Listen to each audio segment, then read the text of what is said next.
It's my pleasure to welcome Durham Hospice back and share the impact of our donation. Please welcome Donna McFarland, Senior Advisor. Donna? Good evening, everyone. Thank you, Jennifer. I really do want to thank all the members so very much for your generous donations that came from your August meeting. I also want once again to thank those people who sponsored us or suggested us as a potential charity. We understand very clearly that many of you are small business owners and that this is not an easy time for many people. And so the fact that you were able to contribute $4,850 towards the building of a residential hospice in Whitby is quite remarkable and very much appreciated.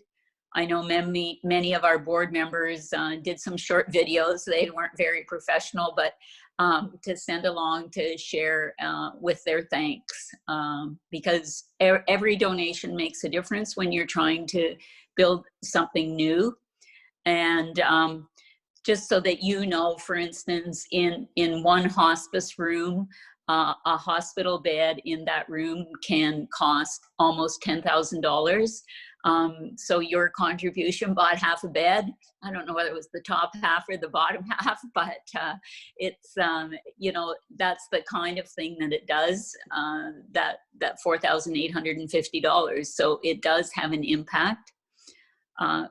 COVID affected us in our fundraising as well, but I think you folks were good luck to us, because following that meeting, we had an anonymous donation out of the community for over $300,000 towards the building of the hospice.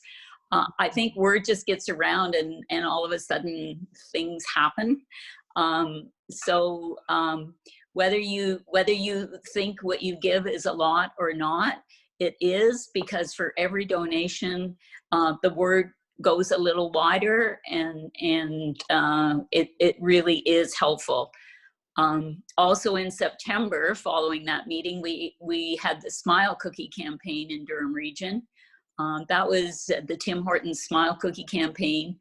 And again, that campaign raised $224,000, which will be split among the 3 hospices, Port Perry, Whitby, and Clarington. So I think that it's an interesting time for fundraising, but things are happening in funny ways. So some people are donating who would normally be traveling. And so they will come to us and say, well, normally I would be spending X on travel, but now I'm going to make this donation. So you never know how things are going to turn out. And we are extremely grateful, because you have an amazing group. The word gets spread wider, as I said, each time that you meet.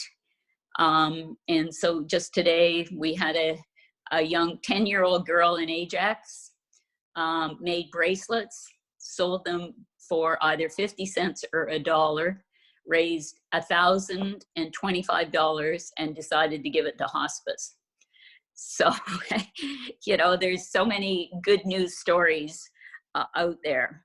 One of the things that I was asked was what events or things we had coming up, or volunteer opportunities, and unfortunately we don't have much. Next week would have been our annual fundraiser, Handbags for Hospice, which we decided not to have this year. We decided not to do a virtual event just because the committee didn't feel they had the expertise to pull it off. We do, however, on Friday, we're launching something on our Facebook page. A young local woodworker who works in Live Edge Wood has donated a dining table valued at $3,600. And so we're selling raffle tickets on that starting Friday. So the details will be on our Facebook page. We're only selling 300 tickets, and they're $20 a ticket. So if you're interested in something Live Edge, have a look and spread the word among your colleagues and friends. I just want to finish by saying thank you again. I think you have an amazing group. The dynamic of the group was just wonderful to experience in August. And so following this meeting, or maybe with this meeting, if it's possible, I would very much personally like to join this group because I think you're doing wonderful things. So thank you again. Wonderful. Thank you so much, Donna, for the update. We're very grateful, obviously, for the work that you do in the community, and very happy that we were able to donate and contribute to that. And welcome to the group. Thank you.